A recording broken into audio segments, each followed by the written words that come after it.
Hey, John here, staff software engineer with 10 plus years of experience. I'm the founder and maintainer of Laterally.io, the career acceleration platform on which you'll be viewing this mini course. And welcome to the Foundations of Professional Verbal Communication. I had to remember what I just named it like 10 minutes ago. Foundations for Professional Verbal Communication. I've got the chart here in front of us that will guide us. You can see the agenda on the left. So this is an 8-part agenda. We'll be talking about 7 things, and then the 8th note is how you can provide feedback to me. So the first question about professional verbal communication will be definitional. What is it? Then we'll say, why is it worth developing? Why you should learn about it from me. We'll go through the limitations of the course as well. And then the format that we'll be following is a do this, not that style of pedagogy. So I'll have 10 suggestions that I encourage you to do, and then a meager 5 that I will encourage you to avoid, as well as 5 books that I'm going to encourage you to read. Okay, so what is professional verbal communication? It is what you say and how you say it, and a particular emphasis on saying things in a way that encourages career success. So you can imagine that when you're talking with your friends out just having fun or at your house, I'm going to argue there is a different way that you should be speaking relative to if you're in an interview situation, if you are giving feedback in a face-to-face conversation, having a one-on-one, even speaking publicly at a sort of like recreational group or maybe a church group or an extracurricular group, compared to speaking to a group of coworkers or a group of customers. There are going to be different things that we say for particular reasons, but the overall unifying factor is that this is going to increase our career success. For the interview context, that's going to improve our chances of getting an offer, say.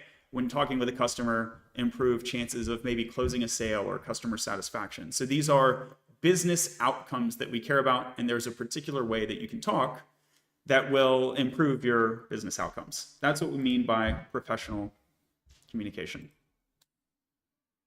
Okay, why is it worth developing? Well, I think we kind of said it there. It's going to expedite your career. So you'll be able to get paid more. You'll be able to get paid sooner. You'll be able to level up from junior to senior. If you want to switch careers, it will enable you to do that. Make more sales. And also, if you have ideas that you want to build something, maybe it's not about the money. Maybe it's just about this thing that you want to do in the business world. You want to make a thing. Communication is going to make you much more effective at that. So that would be sort of a marketing reason. Get the information out there. Even if it's not for the money, just getting your information out there effectively. Clarity of communication.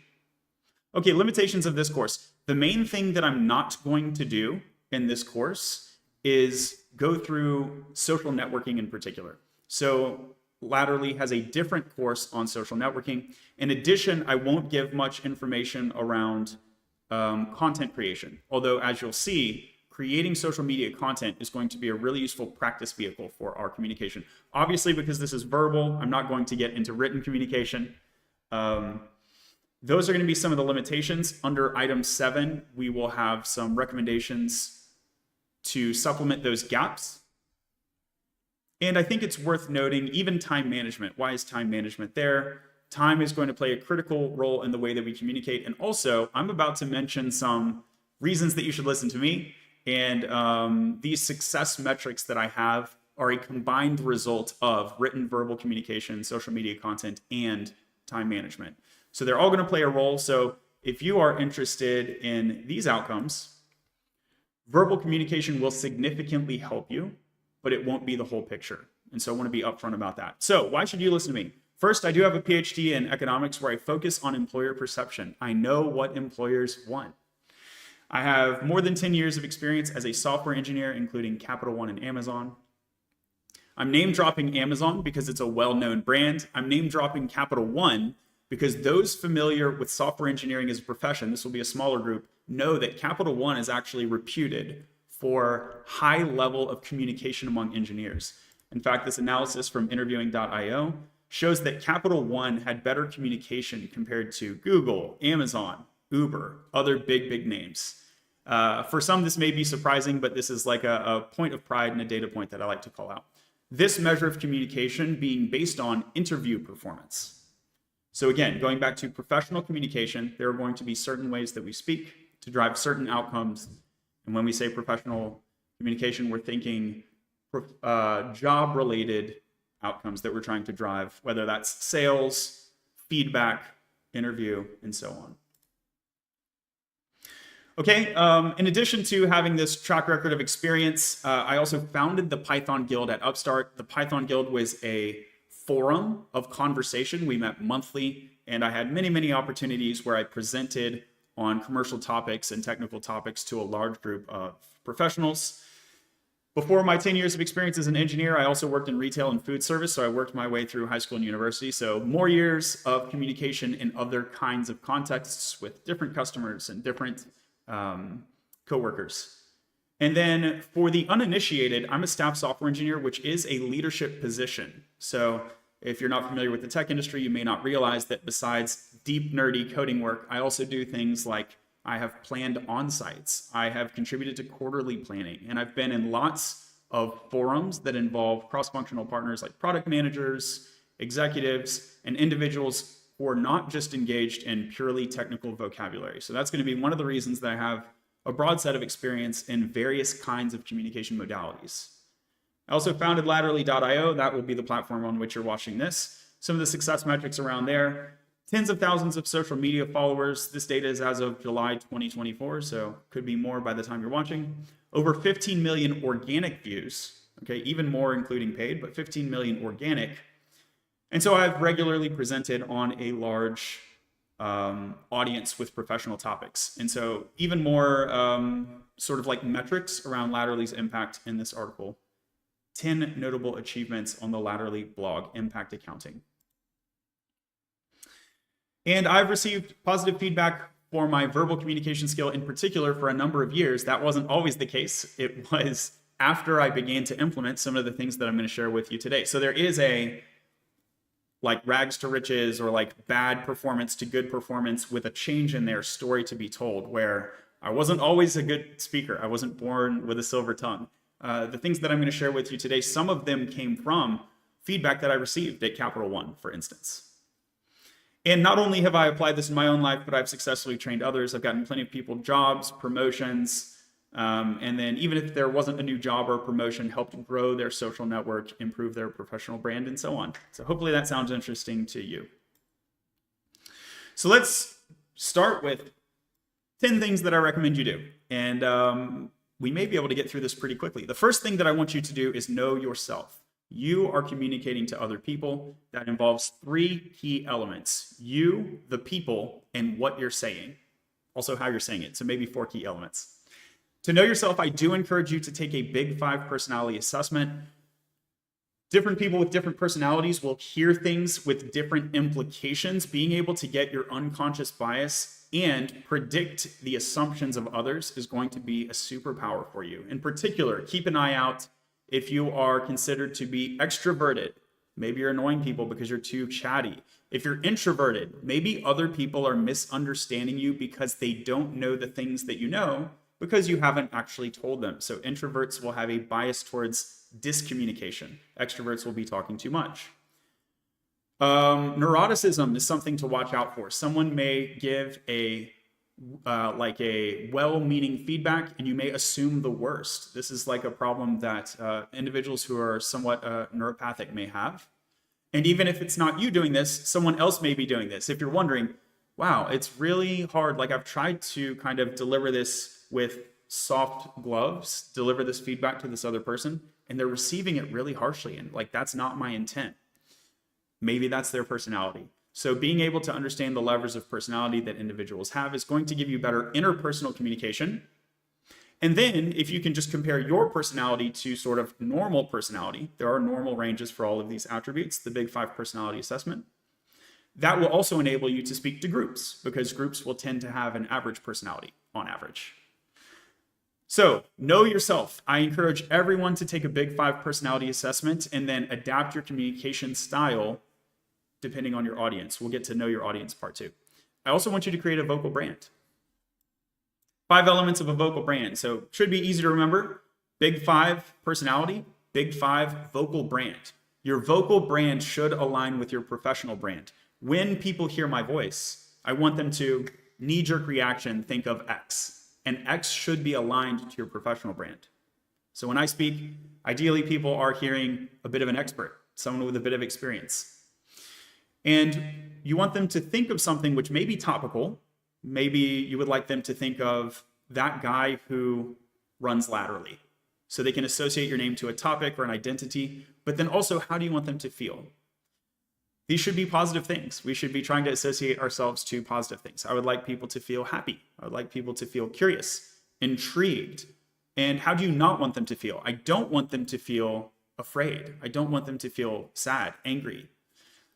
So number one here, topical association, identity association. 2 is very much the feel of your voice, emotional identification, tone. It's going to inform our tone. And then besides tone, bleeding into 3, also style. Are you someone who cracks jokes? Is that something you are comfortable having to be in your brand? Do you want to avoid jokes? Are you going to take a serious tone, a serious style, a humorous tone, a humorous style, mixed? Be intentional about it. Intentionality here is the key. As we'll go through these tips, we're going to realize that planning is going to unlock performance. Prevention is the best medicine in negative situations. And then maybe you could say supplementation is a really great improved tool to improve our performance so that we're not just going from a negative to a 0, but we're actually going above 0 to super performance with leveraging planning and intentionality. So just write down 3 words about your style and your tone. And then 4 and 5 are to do with vocabulary. What are some words that you like to emphasize? Some words.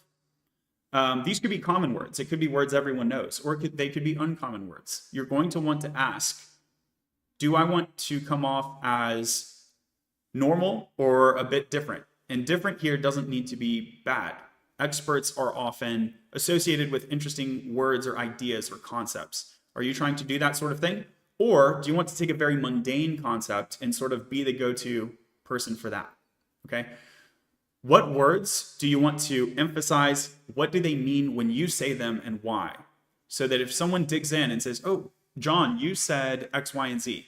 What did you mean by that? You're anticipating those questions and you're ready to deliver an intelligent answer. And then what vocabulary do you want to avoid and why? Gary Vee, famous vocal brand, because as an executive, he also curses a lot, which is really, really unusual. Are you okay with that? Are you going to do that? Or are you going to avoid that? Maybe you think it's a bad look. Get ready for the why question. Just be ready for that. I'm not asking you. This is a video. You may never even be asked, but you should be comfortable in your own self-analysis. You are going to be the first feedback that you get before you communicate anything to others. And this we'll keep this in mind. This is called the onion model. Actually, we'll bring it up right here. Item 2, know your audience. The onion model, you're going to start by speaking with a close, trusted group, get feedback, iterate, adapt what you're saying, how you're saying it, and then grow to a broader audience, whether that's a larger forum of coworkers or even including customers or the general public, okay? So you want to start by first giving your own feedback to yourself. Don't fear criticizing yourself, embrace it. It's a super powerful opportunity. You're kind of like doing research and you're getting your first research survey participant. It's yourself. So say something that you approve of, say it in a way that you would like to hear it. Try to imagine yourself hearing it, and you can also record yourself so it's not just using imagination.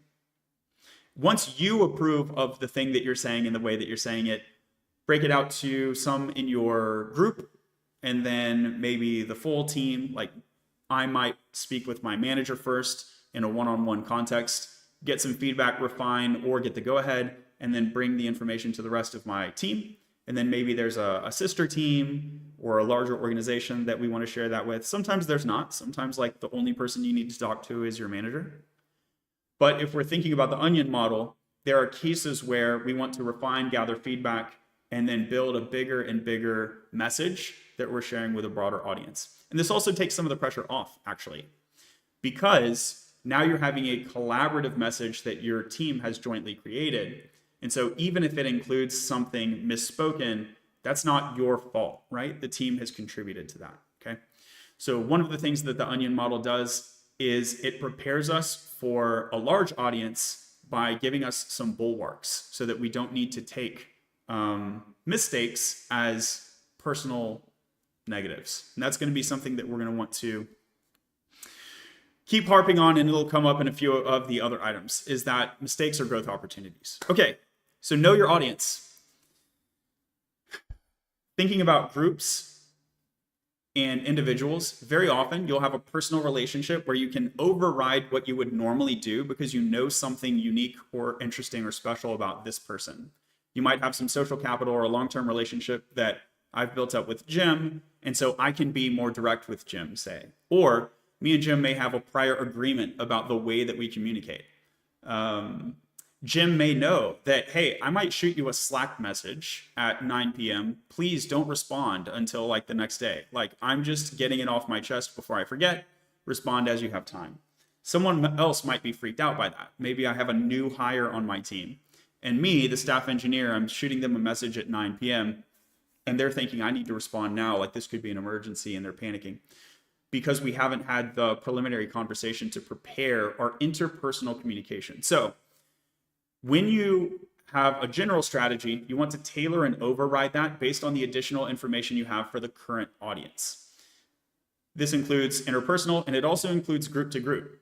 When I'm speaking with other engineers, there are technical phrases that I can use that they will know what it means. When I say version control to an engineer, that means something technical. When I'm speaking to a product manager or a customer or someone outside of the company completely, I need to use very different words about what that means. I might talk about using Control-Z in a Google document, and that means something to a much broader audience than the smaller audience who knows what GitHub is, for instance. Okay, so we're tailoring based on the audience, and then you obviously want to consider things like language. So I will be assuming like an English Western American context for a lot of this, but it's true that when I say later that you should smile and nod often and use a neutral face rarely and not frown, these are cues and movements that mean something in a cultural context. And so if you live in another country, maybe you want to adapt those. Certainly, if your audience speaks another language, you want to be mindful of it. Job family vocabulary, I think we touched on that. I can also empathize with my audience, okay? So by understanding the job family vocabulary for them, that will enable me to better communicate. So again, let's think about a commercial setting. Maybe I'm speaking to the legal team or the HR team. Maybe I should just have a coffee with some of the people in that company unrelated to an urgent meeting. Just meet them and just say, hey, what do you do? And get some links to resources that they use and try to understand their vocabulary. You can also use ChatGPT here. ChatGPT as a language model is a fantastic resource for understanding words and phrases and ideas connected to other job families that you might not have experience with. Here I'm focusing on job families, but you can think about other groups that have nothing to do with occupation. Maybe like groups that are groups around recreational activities. So there's like a Frisbee group and you've never been part of a Frisbee group before. And maybe there are like certain words that Frisbee hobbyists know. And so you could use the ChatGPT tool to get familiar with some of that ahead of time. Find the right forum, find the right format. So, telling jokes. Telling jokes is something which is somewhat risky in general, but there are definitely better and worse times to do it. If your company has a Microsoft Teams software application or a Slack software application, it'll be pretty common for a lot of companies to have like a humor channel. And you can imagine it would be much more appropriate to go crack a joke in the humor channel rather than in the middle of a crisis meeting where maybe there was an issue with a customer and they're on the phone right now. Probably not smart to crack a joke right there. Even there can be cases where you can break the tension in a positive way. My point is that you can consider the forum, whether this is a phone call with a customer, a phone call without the customer on the call, or a Slack channel. And the right format. Is this by voice? Are we on a video call? Are they seeing my face? Is this by text?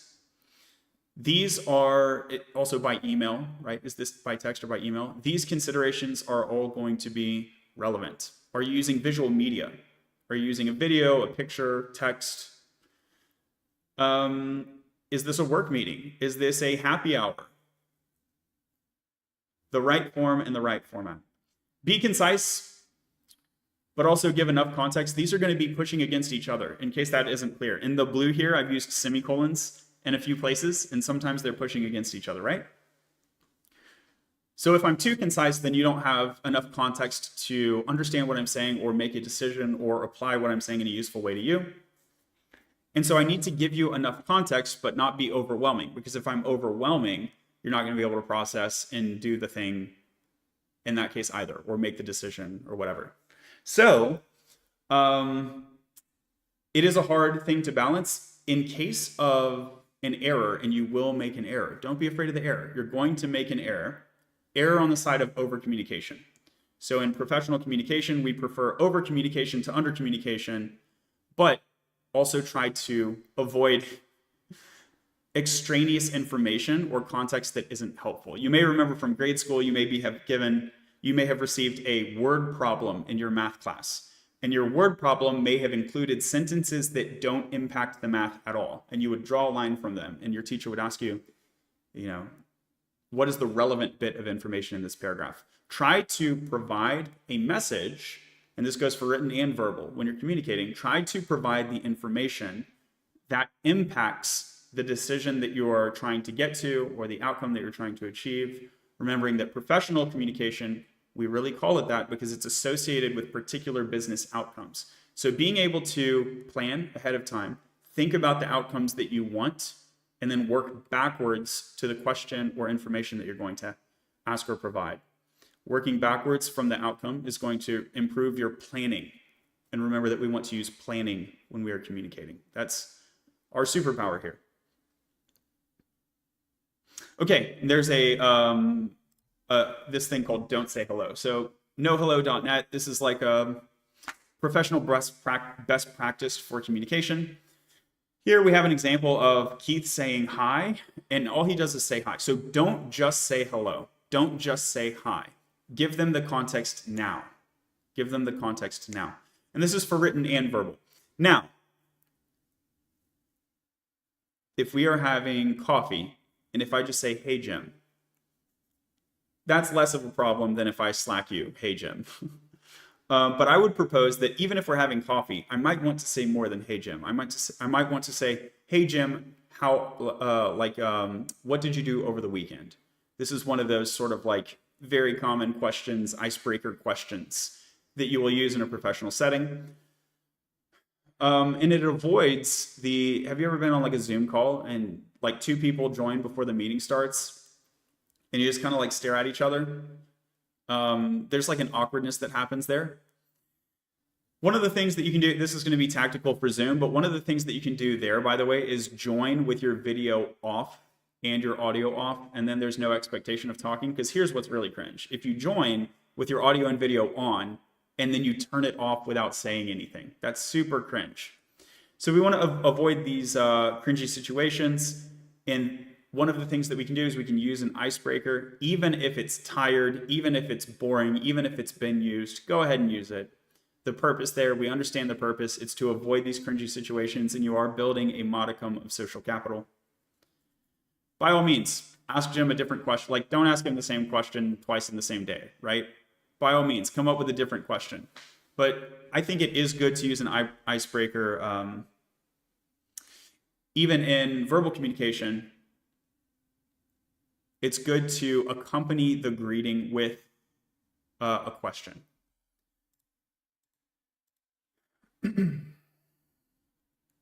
Cool, mind your tone and your appearance. Here, I'm wearing a plain black shirt, pretty much. And there's a reason for that. I don't want to distract you from what I'm saying with a funny shirt. And I've been known to wear funny shirts. I also have a variety of hats.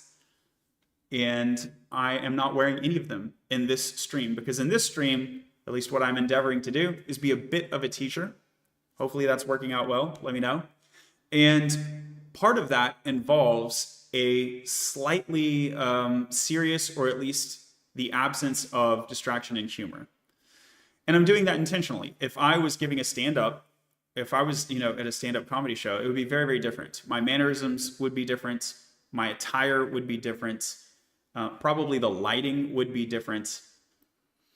Understood that you cannot always control all of these things, but sometimes you can control some of these things. So it's something to think about.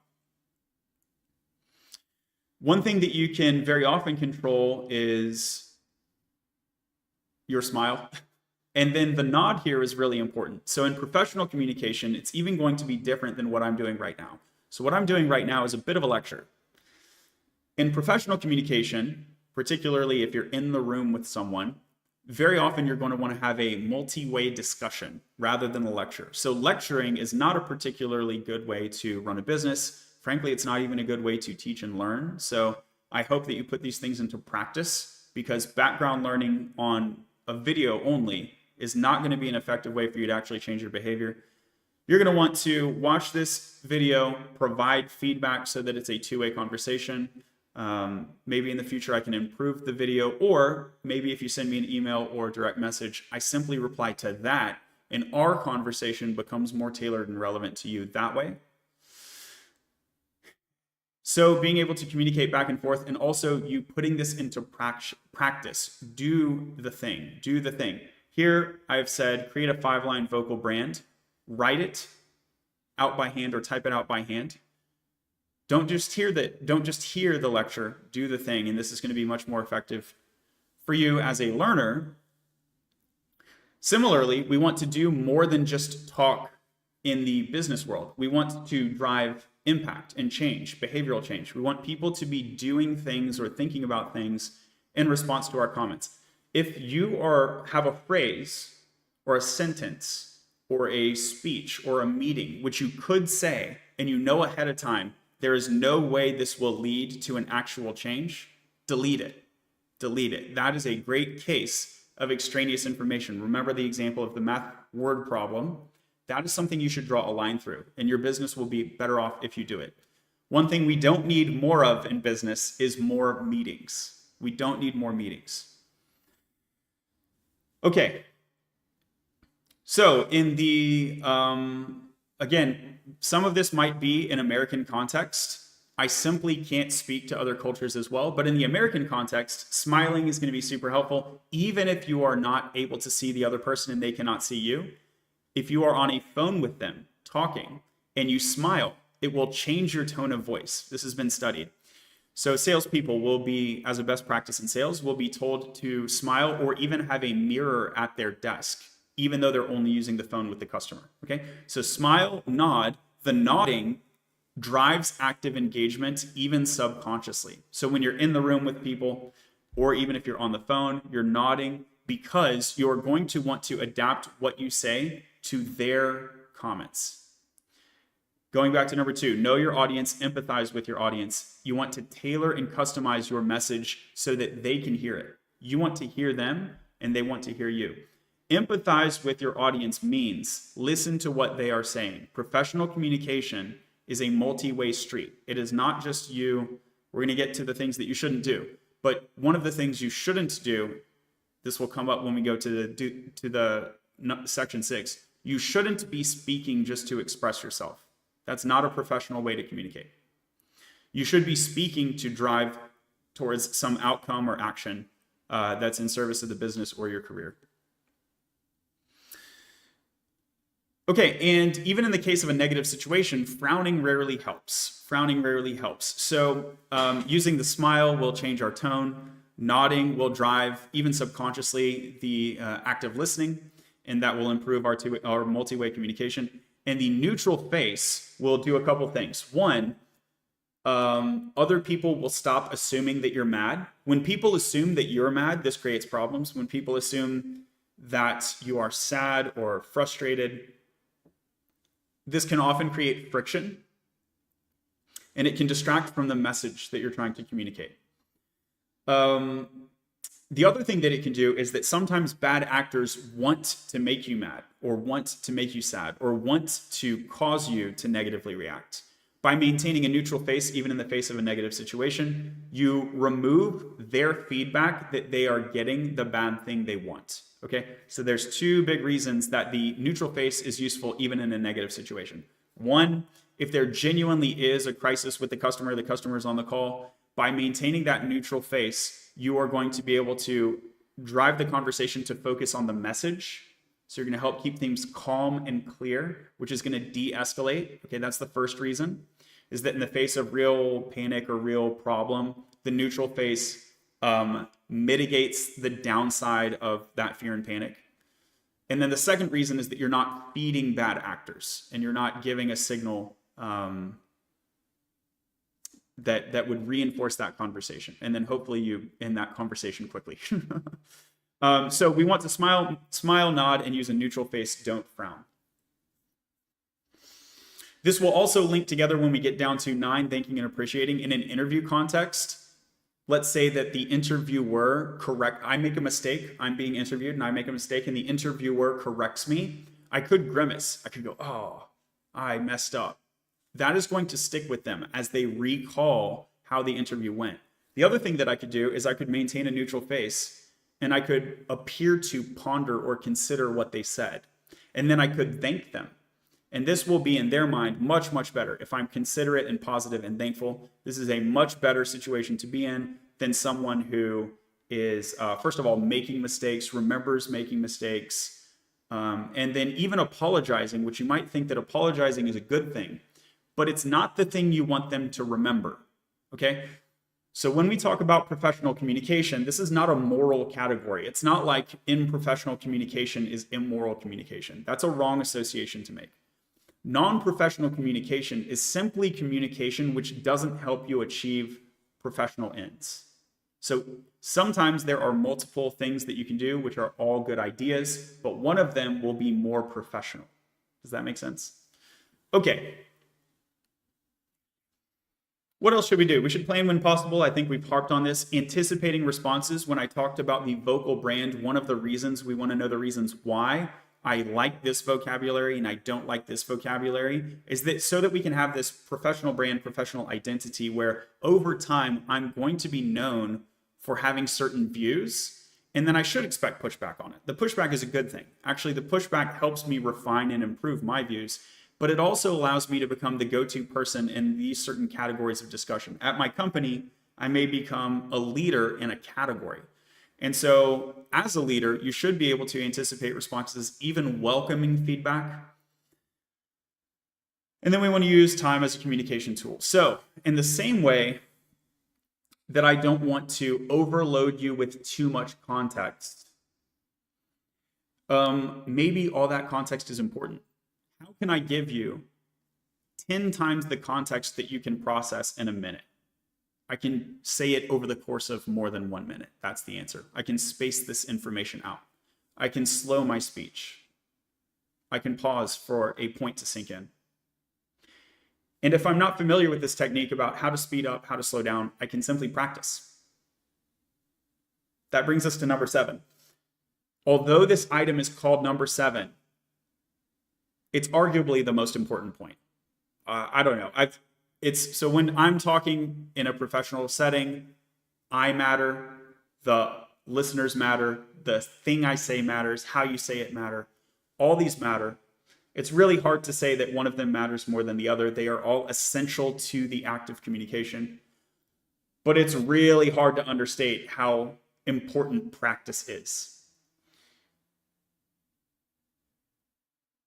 And so if we're going to practice, how do we generate practice opportunities? You can't sort of just clap your hands and be in the situation of employment where you're giving presentations to large groups, right? You can't just like snap your hands and do that. You need to take baby steps to get there.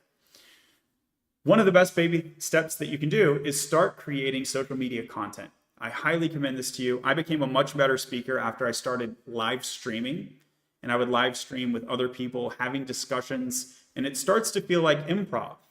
So you can also consider a Toastmasters class, whether online or in person in your area. Toastmasters exists all across the United States. Or improv, like theater, improvisation techniques, or even stand-up. I poked fun at stand-up earlier, but it actually can help you if you're doing stand-up or comedy with a focus on improv. It can help you with off-the-cuff thinking. And there's really two things that you want to get comfortable with here. When it comes to professional communication, you want to get comfortable with planning your communication, and then you want to get comfortable with unplanned communication.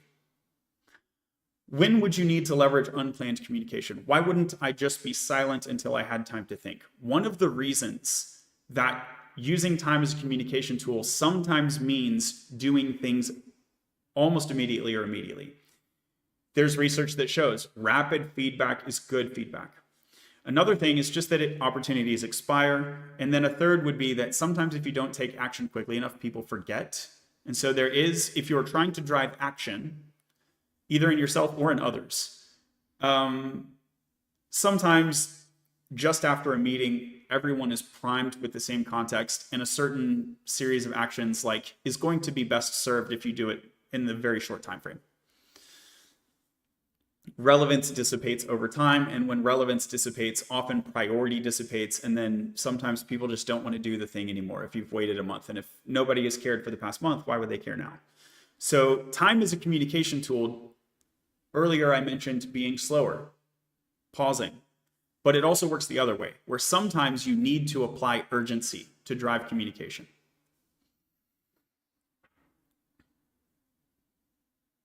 So I think everyone on the job search should be creating social media content. Don't wait until you're on the job search. In fact, you can start doing this as a student.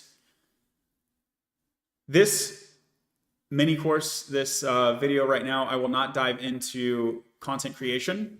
There will be an entire different video on that. Please check it out. The short thing I'll say right now is that at every stage of your learning journey and your professional career, you can always make content that is relevant to someone, and you will benefit from the opportunity of practice speaking. Social networking, you can connect to people on LinkedIn. You can do this routinely. That may result in inbound opportunities for like a coffee chat, like talking to people, or job opportunities inbound.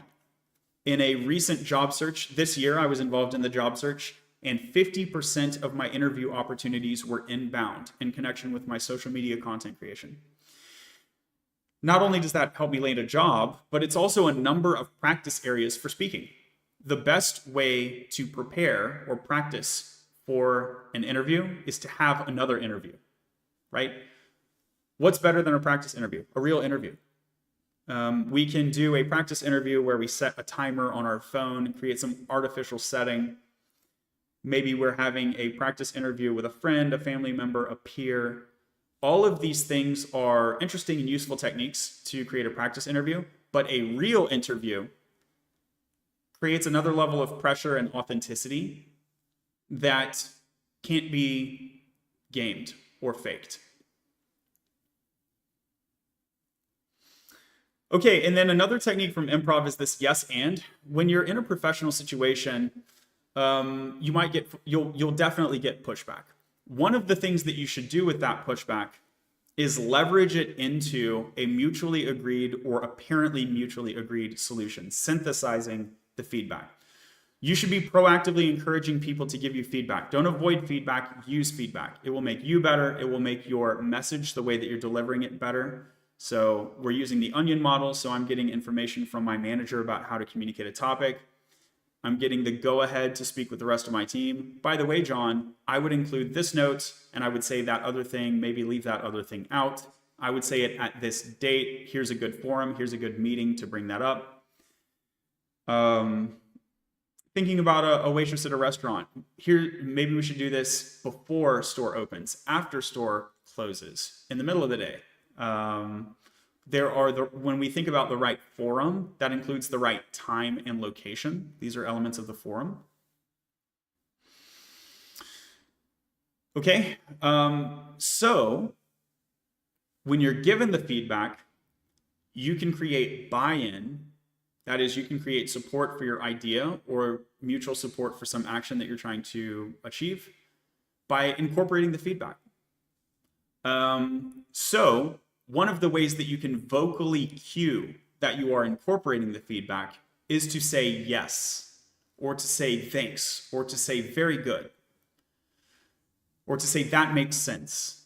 These are some positive cues, and you should give positive reinforcement that you've heard and that you agree. So even talking to my child, sometimes he will hear me and he'll agree, but he will just quietly nod to himself. And I'm driving a car, say, I have no idea that he's even heard me. Give a positive accepting signal back to the person who gave you feedback. Thank them. And then you can record yourself, critique, and improvement. So this is just when practicing any sort of conversation or speech or interview preparation, recording yourself, hearing your own tone. Very often when you record yourself and listen back, it actually sounds different than if you were just sort of sitting there quietly imagining yourself speak. It sounds different. It sounds different. It's worth doing. It's pretty weird. I really encourage you to do it. Loom is a tool that you can use. Let's bring this up. So Loom is a free tool that you can use to record yourself and listen to little videos of yourself speaking.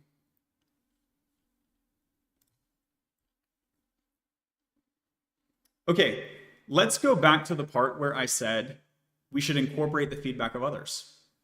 When we're incorporating the feedback of others, and there is a bit of theater in this, and I am not familiar enough with theater to do this deep analysis, but when you are watching a movie, there's this idea of the suspension of disbelief. And so there's a distance between your identity and your identity as a viewer of the movie, or your identity as a participant in this fiction, okay? So similarly, with the idea of tentative first-person language, you can keep a distance between the thing that you're saying and yourself. What I say is something I'm saying. It's not my identity. It's a thing that I'm saying. And I can create even more distance between the message and myself by saying it tentatively, saying it non-committally, saying maybe, say, well, I think, I wonder. This is some tentative and non-committal language. I wonder, I think. Saying what if, using questions, using hypotheticals, and using straw men. Let's say, imagine a situation where X, Y, and Z happened, and I'm having a conversation with my coworker. Imagine this situation. Imagine if we, or don't even imagine if we, imagine if there were a couple people who. So by using this tentative and non-committal language, we are creating some distance between the identity of myself and the identity of my coworkers and the idea that we're trying to discuss and refine. And this allows for more direct feedback on the idea itself without me or the other person taking it personally. And that is a really powerful technique to get the idea good, which is the real goal. Because if we're professionals here, we're trying to drive an outcome. What outcome are we trying to drive? Ideally, one that's based on a good idea. And so we need to be able to create some distance between our identities and the things that we are doing as professionals. Along with that, using this tentative language helps us under-promise and over-deliver, which is a great practice in the professional area. So when we are planning, we might plan to do a thing. Then let's agree that we have planned to do the thing. This is different than committing to do the thing.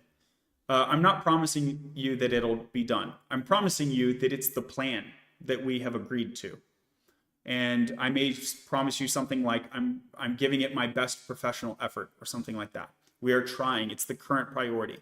But we also understand that priorities may change over time. So this is the current plan. And then striving for blame-free conversations. Things will inevitably go wrong in your career, or expectations won't be met. You might have a prediction or a forecast, and then a different thing happens. No prediction or forecast occurs with 100% confidence. If your data analysts are giving you such a prediction, double click and understand why, because probably an analytical error has been made. So when these inevitable misalignments of forecast and observation, or expectation and observation, when it occurs, try to strive for a blame-free conversation. When I use statistical forecasting as one good example, I don't need to blame Jim because he made a forecast that ended up wrong. We understand that forecasting as a thing involves some amount of error. Okay, so I'm not blaming Jim for making a bad prediction. I'm not blaming myself for assuming that the prediction would occur. I'm not blaming, I don't know where Jim got his data, if he surveyed some people. I'm not blaming the survey participants for saying the wrong thing. What we want to do is get to some goal. And so I don't know what Jim's predicting. Maybe Jim is predicting how many things we're going to sell next quarter. Okay. And so maybe the misalignment is that we didn't sell enough, right? Oh, bummer. Sales had a miss. This is so negative. What we want to do then is improve our forecast going forward and improve our sales going forward. So blame is really not constructive in that situation. Don't attribute to malice what can be explained by incompetence, and don't even attribute to incompetence what can be explained by accident. That's one that I'll add. Don't attribute to incompetence what can be explained by accident. Very often people, when there's a miss, maybe it's a big financial miss, and maybe some people are emotional about that. You should only start blaming when there is a pattern. If it is a one-off, it is not a pattern. And then if it is a one-off, because it's not a pattern, diagnosing the root cause is going to be minimally helpful because there is no pattern there.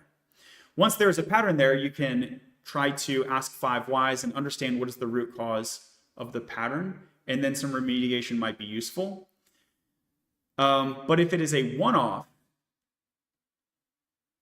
try to assume in the conversation that this is sort of like accidental, unexpected, and no person in particular is to blame. Perhaps the whole company as a group is to blame. That's fine. But let's try to get away from blaming individuals, which is really going to drive down morale, and it's really going to inhibit team productivity, and then it's also going to inhibit my personal relationships, isn't it? If I'm the person blaming, it actually looks bad on me, and it's not good for my career. It's not good for my relationships. Practically speaking, if I'm looking to get promoted at my current company, by blaming them, even if everyone else on my team really is at fault, by using the language of blame, it doesn't improve my professional situation nor theirs. If you are genuinely in a company, maybe it's a company of 5 people and everyone else is a jerk except you, and that's not just you're saying something, that's the truth. I would encourage you to do 2 things. 1, don't tell them that. 2, leave. And then when you're interviewing, don't tell the next person that the old company was a jerk. Avoid the negative language, even if it's true. It's not a good professional communication strategy. Does that make sense? Okay. Instead of being negative, you can be extremely positive. On to item 9. You can use thanks and appreciation, and you can comment. You should compliment profusely, compliment furiously, compliment routinely. I want you to do this daily. I would encourage you, if you have gotten through a work day and not given anyone a compliment, I would encourage you to try to adjust that going forward. Give a compliment a day at least. I think this is just a good professional rule to live by. In your interview situation, when you're speaking with someone, find a reason to compliment the interviewer. It's going to go very well for you. When you're talking with a customer, compliment the customer. If the customer says, let's say that I'll use the restaurant analogy once again, or maybe I'll use retail this time. You get in a fall collection, it's fall here, and so fall is top of mind for me. And so maybe you're working at a Target and you get in a fall collection of clothes, and a customer comes by, and for whatever reason, I don't know why you're talking to this customer, but for whatever reason, they tell you, I really don't like these shades of burnt orange. I think these things look atrocious.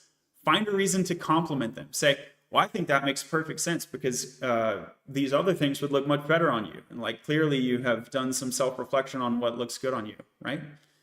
Clearly you're one of these customers who's thinking about things and not just following trends, but doing what's right for you. Find a way to turn it into a compliment.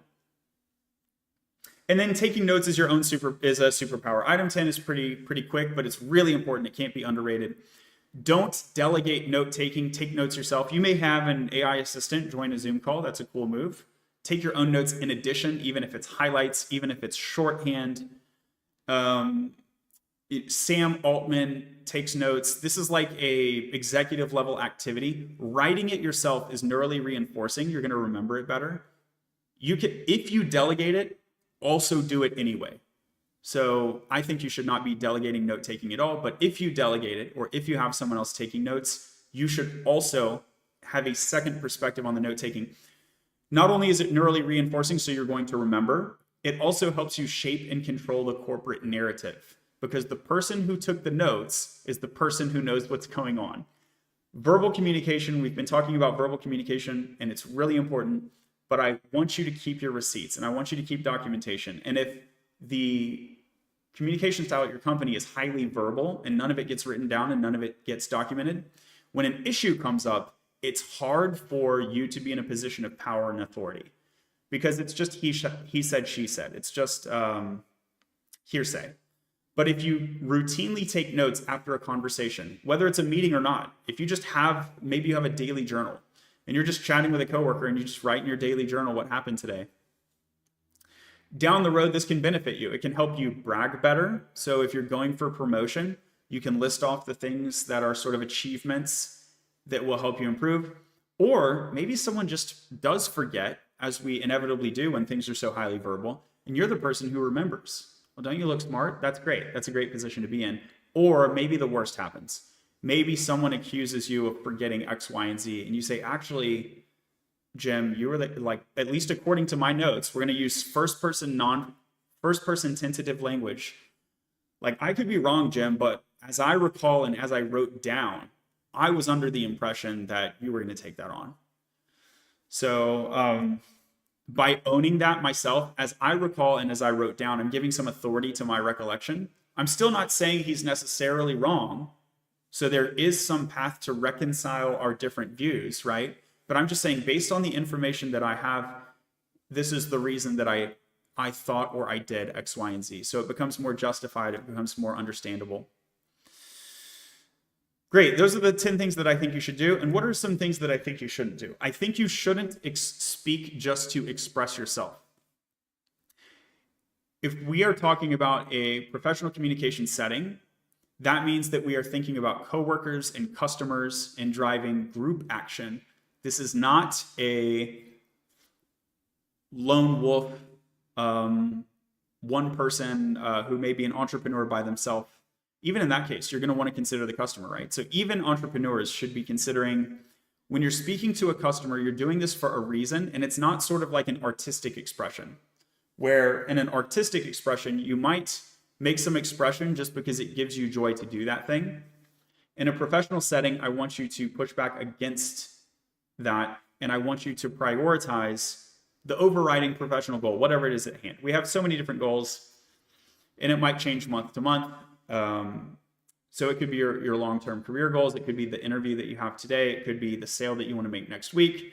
It could be getting your own promotion in 6 months, or getting your coworker a promotion this month, because if you get them a promotion this month, it'll look good for you next year. These are just a variety, like a wild variety of professional outcomes that we're interested in, but none of them are, I just felt like making that noise, right? I just felt like making that noise could be a cool artistic mode of expression. It's not a good professional mode of expression. It's going to meet the criteria for the word problem, and it's going to meet the criteria for the information that should be crossed out of the word problem. So let's not speak for the sole reason of expressing ourselves. Don't be a criminal or even just an asshole. So I don't want you to break HR policies. I don't want you to lie. Not only do I want you to avoid those like very hard and clear rules, I don't want people to even think negatively of you for informal reasons. I want you to speak in a way where people, first of all, like hearing you speak, and they benefit from hearing you speak, and you benefit from them hearing you speak. We'll jump to books in a moment. When I say asshole, I'm saying that for a reason. There's like a book called The No Asshole Rule. And that'll give you a whole lot more information about many behaviors I'm encouraging you to avoid. I mean, right? Like don't hit people is sort of obvious, but there's a lot of less obvious things involved in that. When we get to the books, I'll make sure to emphasize that because it's not the only book that has some hard to detect behaviors which you might even think are good, but they're not benefiting you. Okay, we'll get there in a moment. Don't blast, communicate.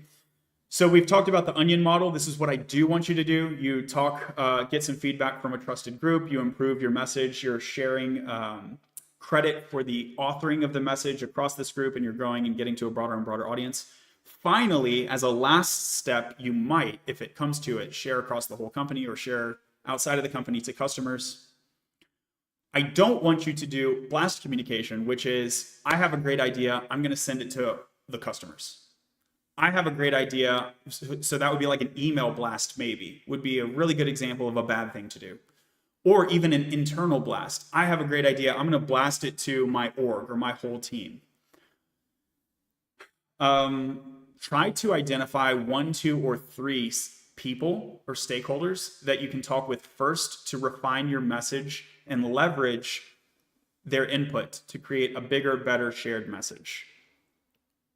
Don't refuse to adapt.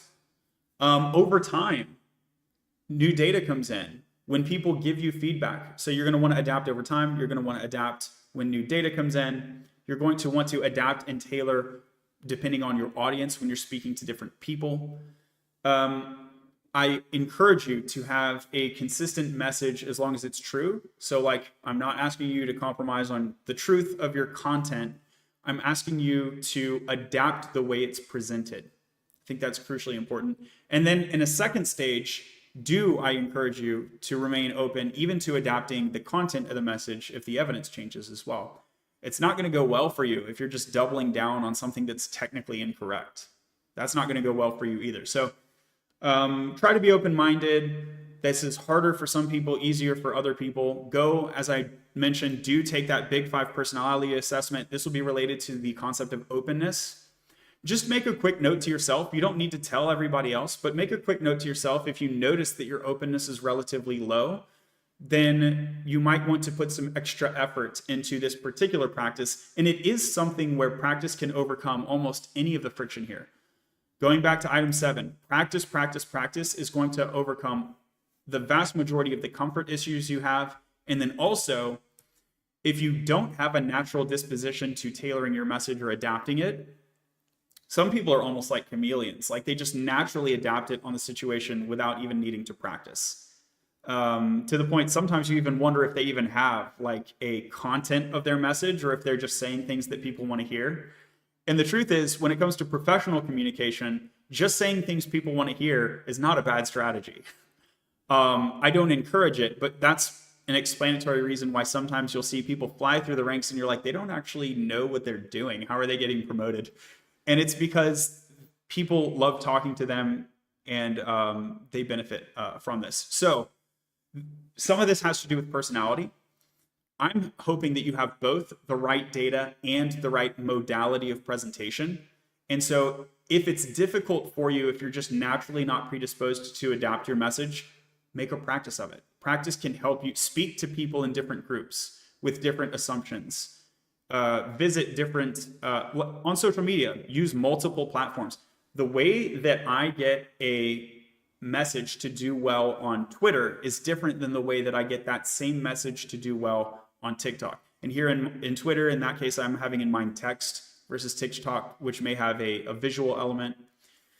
So this does blur the line between written and verbal, but the principle there is the same. Is just the groups on those different platforms are going to be different.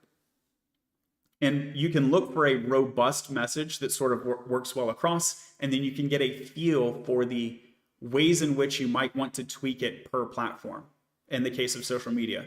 But you can use that analogically in your day job. There's a certain way that I talk to product managers, and there's a different way that's the best way to explain the same idea to data analysts, because data analysts may be more familiar with these technical tools, for example.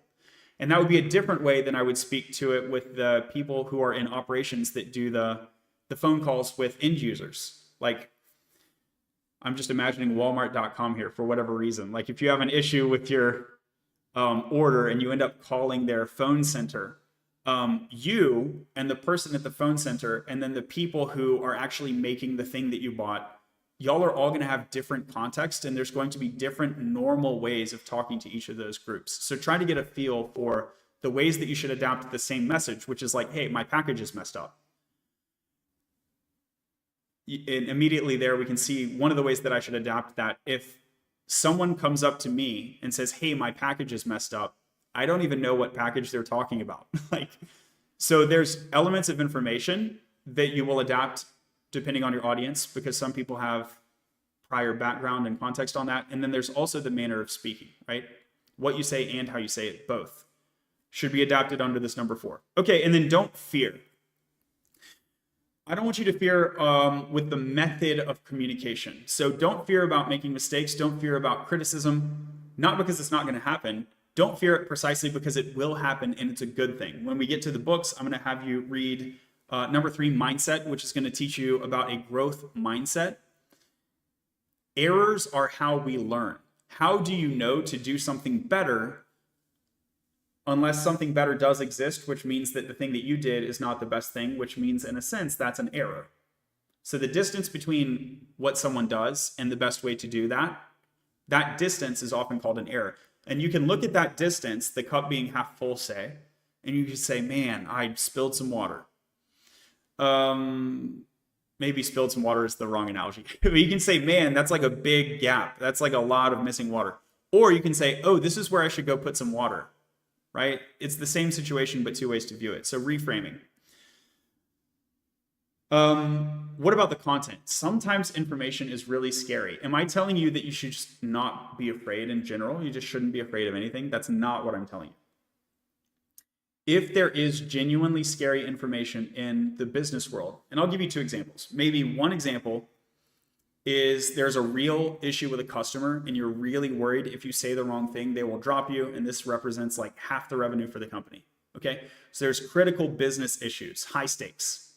Or maybe there's like a coworker issue. Like maybe someone is like weird or creepy or dangerous at the company.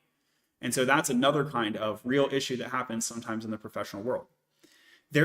I'm not going to tell you the right way to say it. That's a really complicated issue. I'm going to tell you the one thing you should avoid doing, which is being silent. The one thing you shouldn't do is not say it. And then I'm going to wave my hands and point at this book called Crucial Conversations by Grenny and Patterson et al., which does a really fantastic job of saying many ways that you can say it. But I will say, if you're in doubt about how to say it, at least do say it. So error on the side of over-communication. Remember, we have this balance between don't just say hello with no additional context. So if you're going to reach out, make it relevant so that it's driving to some question or some information that you either need to send or a decision you need to receive that's going to drive an outcome for the business. Okay, so you can say hello, but then it should be accompanied with a question or a statement or something, some useful context. But then you don't want to have too much context where it's overwhelming, it's hard to process. But remember what I said, if you can't decide, you should err on the side of over communication. And here we want to use time boxing. And you can see why time management starts to play in. So that how long should I be debating with myself about the right level of context that I should provide? It depends on the situation. But you need to give yourself a time box. You should not give yourself an unbounded amount of time to debate the right level of context. A quick rule of thumb that I tend to give juniors at my company is that if you can't get to an improvement within an hour or 2, then escalate the issue. I don't know I'm sure that doesn't work for all situations, but if you're trying to figure out like this time box thing, like I really have no clue, where do I start? That's a place for you to start, and then you can adapt it to your situation as your experience dictates it should be adapted. But I would say if you're in a problematic situation and you are unable to improve it even a little bit, it doesn't need to go from unsolved to solved, but if it's not even making a little bit of progress towards a solution within an hour or 2, then escalate it and let someone else know. And you can use the onion model to try to mention it to people that you trust first if you're not sure about the level of context. If you're going to over communicate to someone, maybe it's smarter to over communicate to some of the people that you trust more, because like they can be a filter for you if you don't know how to filter it yourself. And then these 5 books. Okay, so Crucial Conversations, really, really useful when we are trying to think about how to handle these high stakes conversations. This is a series, by the way, so I'll show you this. Crucial Accountability, Crucial Influence are part of the same series. I like all of them. I think Crucial Conversations is the most important book here, and it's the one that I'm directly recommending to you. But feel free to read all of them. All of the books I'm going to refer you to are highly rated books with thousands of reviews. Okay, so these are some very good books for you to be aware of. Thinking Fast and Slow by Daniel Kahneman. Remember how much I have emphasized the importance of planning in your communication and using time. Sometimes we need to drive urgency and speak quicker, but in many times, the way that we want to use time in our speech is to pause or to break up a complicated subject into a few conversations so that we can allow the observers to process, okay? When we think about that concept of processing a complex idea, that's what Thinking Fast and Slow is all about. And it's going to basically give you a more technical understanding of why slowing down helps you say the right thing and other people hear you better. What else was next? Mindset. I think we talked about mindset. With mindset, it does tell you what a growth mindset is, but it also teaches you to avoid a false growth mindset. So, a quick way to summarize growth mindset is that mistakes are growth opportunities. That's like the quick way to say it. But then you might get into this problem where then like all mistakes are good, or like lots of mistakes are good, or like maybe I should like go create some mistakes almost for research purposes. There are a lot of pitfalls if you try to take mistakes or growth opportunities and use that in a broad context. And a bunch of those are called a false growth mindset. And she'll teach you how to go like, oh, that one, like, no, like that's actually a bad thing. And then, so she calls it a truer growth mindset. Radical candor, similar along this way. So candor is like telling people things that are true. And the idea of radical candor is that even if there is a harsh truth that you need to deliver, like you should deliver it. You shouldn't withhold harsh truths. You should just do it in the right way. Okay, that makes sense. There's also this thing called, and so you might think, well, like, what's the right way to deliver a harsh truth? Maybe I should do what John said and use thanks and appreciation and compliments and some of these other, basically use a really positive tone to deliver this harsh feedback. Let's use a really positive tone. Radical candor, and there are 4 quadrants here about the style of communication. One of them is toxic positivity, where if you add what you think sounds like a positive tone to pretty much everything that you say, then people start to hear that as fake. So don't do that.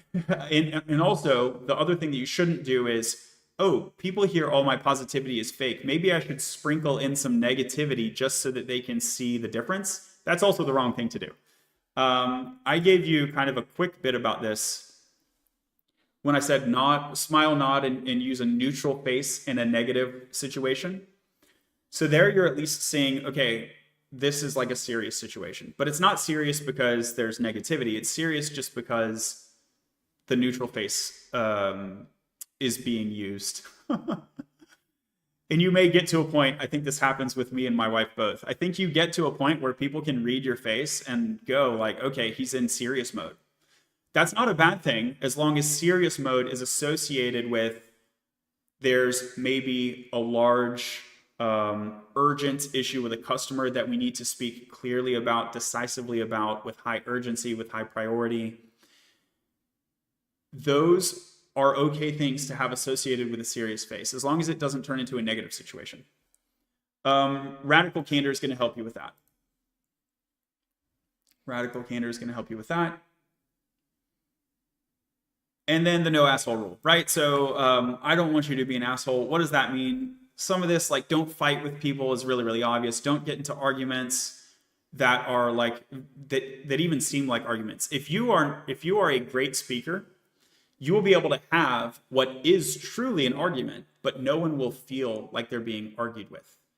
This is one of those things that happens when we do the yes and so that we are, so like, I'm like, hey, Sarah, I think if we use the color blue on our website, we will get more sales.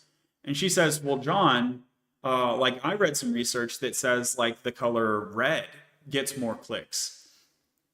And instead of saying like, no, you're wrong, I'm going to say like, I might say, can I see the research? But like, let's just assume that the research exists. I can say, oh yeah, that makes sense. So yeah, the red button might get more clicks, but I don't really want to use that word, but I could, what came to mind is the red button might get more clicks, but does it get more sales? I want to use the word and over but. So let's see, how could I phrase this? Yeah, it makes sense that the red button gets more clicks. I wonder if that leads to more sales. That would be smarter than my knee jerk. Even me thinking about it helps, doesn't it? So I wonder if, instead of arguing, follows the tentative first person language, and then hopefully that I wonder creates a mutual wonder, and we go check, and then we figure out the answer whether I'm right or wrong. Like maybe red buttons, I have no idea. Maybe red buttons do get more sales. Okay, and so hopefully if I have that conversation with Sarah, she doesn't even think that we're having an argument, even if deep down, like, I'm pretty sure, bro, like blue gets more sales, but I'm not going to argue with her. And we go check on the sources, yeah. So then you get into a question of technically what is an argument, but if, let's just say that I'm pulling for blue, and so internally it kind of feels like an argument to me, but externally no one knows that an argument is going on. And hopefully we end up arriving on, because I'm going to be open to the data, we end up both arriving on the right thing for the business to do, right? Okay, I think that gave you everything that I wanted to cover. So supplementary skills, content creation. I really think you should be creating some social media content, whether you're a student, you're a professional, maybe you've been in the industry 20 years and you're like, I am too old to get on TikTok. No, trust me, there's some old people on TikTok, and there's some smart and some funny people on TikTok. And there's boring people on TikTok. There's a large variety there, and these algorithms help you sort into your relevant channel so that at first you'll want to stick into any of these channels, whether it's TikTok or some other channel. I'm not going to say much about it now, but I will say if you get started, stick to it 30 days, because the algorithms themselves take a little while before they're going to connect you to the right people. So stick with it consistently for 30 days and take the course for the rest of my tips. Written communication, you're going to get a lot of practice out of written communication through the social media, but then we know there are certain things around call to action that you might put in your sales copy or in your online marketing ad that you might not put in a tweet, or in your email to your boss or your email to your coworker. There are certain things that you might or might not say that you might not put in a tweet. So there are differences between what you might call professional written communication and social media written communication. So there's overlap, but differences. So I think it's worth checking them both out. Social networking. Look, by the time you've done verbal communication training, written communication training, social content creation training, you're going to have more than half of the puzzle for social networking, but there are still going to be 10, 20, 30% of really powerful pointed pro tips that are specific to things like, okay, if I'm sending a LinkedIn connection request and I want to hit the add note, what text should I put there? Like that level of precision and that level of specific relevance to social professional networking. I think that is still worth checking out this social networking course. Search strategies, there's a free version of this, but it's dated. Okay, so you can look to this video, even the background, Claude 2. Claude 2 is like a technical old tool by now. I wouldn't even recommend that you use it, but I do give you 4 search techniques here And search is underappreciated. Most people don't understand how many issues are search problems from the economic point of view. So this would include all of research and then also referring to already known data. So research will be running tests to identify new generalizable knowledge, like new things, like discovering new things. But then there's also like looking up things that most people already know, but maybe you don't know how to get to it.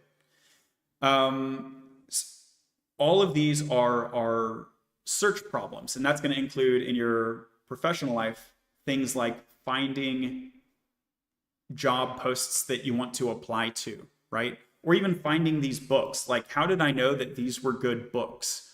Well, I had to search for resources and then I found them. And there's ways that you can tell, like we used the review count and the rating. This is a signal of reputation and trust. And so one of the search strategies, for instance, there is referring to trusted resources, like trusted authoritative resources. Yeah, like if you want to understand growth mindset, maybe read the book by the person who came up with the concept of growth mindset, who is, where's that link? Dweck. Dweck is the researcher who came up with that phrase, growth mindset.